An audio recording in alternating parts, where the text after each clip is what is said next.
Everyone is afraid of something, whether that be ghouls, killers, vampires, aliens, or creepers of the night. But what about curses or ghosts?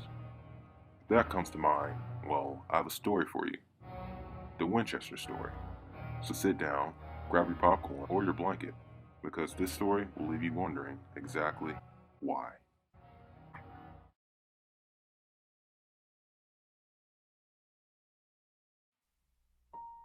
Born around the year of 1840, Sarah Pardee was the daughter of Leonard Pardee and Sarah Pardee, a carriage manufacturer in New Haven, Connecticut, which would soon give New Haven the nickname Belle of New Haven. Sarah enjoyed all the advantages of a cultured upbringing, including an education at the best private schools. She even spoke 4 languages and played the piano beautifully. When she was in her early 20s, she married to William Winchester, Lieutenant Governor of Connecticut and manufacturer of the famous Winchester repeating rifle, the rifle that people claim helped Americans dominate the western expansion of the U.S. and often referred as the gun of the West.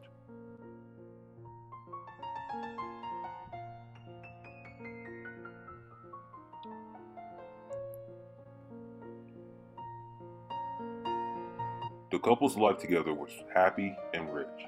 They moved to the best New England society. However, in 1866, disaster struck when their infant daughter, Annie, died of then mysterious childhood disease, marasmus. Sarah fell into depression and misery.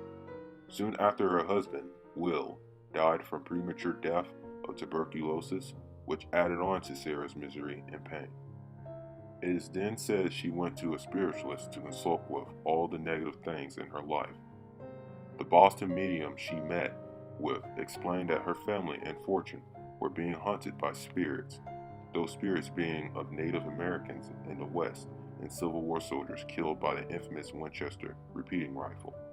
The deaths of her family members were presumed to have been killed by these spirits for revenge, that she also might be the next victim.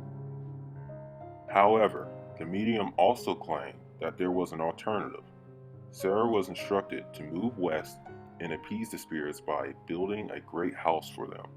As long as construction of the house never ceased, Sarah could rest assured that her life was not in danger.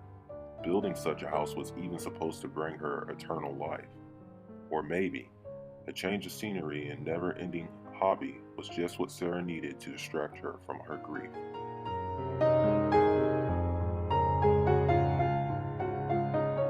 So she then moved out west from Connecticut to California, where she then lived with a friend before she was able to buy a farmhouse 3 miles west of San Jose. This is where she began her building project for the rest of her life. With over $20 million, she could go beyond her limits. She immediately hired carpenters to work in shifts around the clock. By the turn of the century, the 8-room house had grown into a 7-story mansion. The estate eventually grew to 161 acres of farmland. She never worried about losing money because she had an income of $1,000 based off shares. She fired anyone who was caught slacking or even if they saw her face under a black veil. After 2 nights, she would sleep in different rooms to not be harmed by the spirits. She would even communicate with spirits in a blue room in the center of the house. Sarah also particularly loved the number 13. Anything she had most likely had 13 involved with it.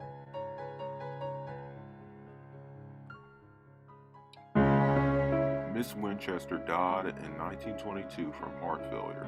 At the time of her death, the unrelenting construction had rambled over 6 acres. The sprawling mansion contained 160 rooms, 2,000 doors, 10,000 windows, 47 stairways, 47 fireplaces, 13 bedrooms, and 6 kitchens. Carpenters even left nails halfway driven when they learned of Sarah's death. The house she built is still around, with stairs that end nowhere and doors that lead to nowhere, but outside on the 5th floor. The house can be considered a maze at points because it is surprisingly easy to get lost in the claustrophobic area. The reason for this was to confuse the spirits and help her move around the house with her arthritis. The motivations for the house being built are still a mystery in itself because no one is for sure why. Since Sarah's death, hundreds of wild stories have appeared about this mysterious woman in a sprawling mansion that bears her name. It seems odd that none of her relatives or former employees ever came forward to contradict these stories, despite that fact that some of them lived more than 40 years after Miss Winchester's death. For some reason, did they feel threatened by talking, or did they feel the need to continue to guard Miss Winchester's privacy even after her death? No one can separate fact from fiction, but it's all up to the person who views the story. So, what do you think happened? Visit me in the comments section so we can talk about it. Don't forget to view the page that gave me most of the information in the description. Out. Okay guys, you're probably wondering why I haven't made a video, and you're probably wondering, why hasn't he put me on that video because he said he would. I know, it's just, I had a lot of testing, I've been working hard, state testing. I'm not sure if you guys know what that is, but it's when you take the big test at the end of the year. So I haven't been able to make content. This is pretty much for my school. I was just supposed to make it, wasn't supposed to, I just suggested since I was already sort of good at making videos that I was going to make a video for my school as a project. It wasn't really much of a project, but no, I put it together. You're probably wondering why my voice sounds pretty weird in here. I just used the voice changer. I didn't like the way my voice sounded. Don't judge me. Yeah, that's just pretty much what happened. Anyways, if you like the video, just go ahead and like it. Or probably you don't even care about me. You just came here to learn some facts about the Winchester Mansion. So there you go, buddy. You learned something new. Congratulations. But anyways, or probably I don't know. This got it got viewed by a teacher or something, and then they just showed it to your class. That would be pretty cool. Hey guys, I'm a kid too. I'm in middle school. I mean, there's a big difference between there and, but yeah. Yeah. I'm just gonna leave now. Anyways, if you enjoyed the video, give it a like, share it with your friends, and don't forget to subscribe. I got more content. Go do that. Go check it out. The longest outro ever, but I'm sorry.